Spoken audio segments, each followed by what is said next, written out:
ওখানে আলাদা ছেলে মেয়ে সংসার পাবেন। আবার আপনি বীরভূমে মারা যাবেন, আপনার জায়গা হবে বাঁকুড়াতে, ওখানে আলাদা ছেলে মেয়ে সংসার পাবেন। কিন্তু বলুন তো, ভগবান কি আলাদা পাবেন? যে কোনো জায়গাতে যে জন্মই হোক না কেন, আপনি ভগবান আলাদা পাবেন না।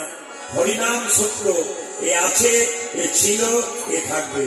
নিমাই বলেছে, মা হরিনাম সত্য, গুরু নাম সত্য, সম্বল করে পথে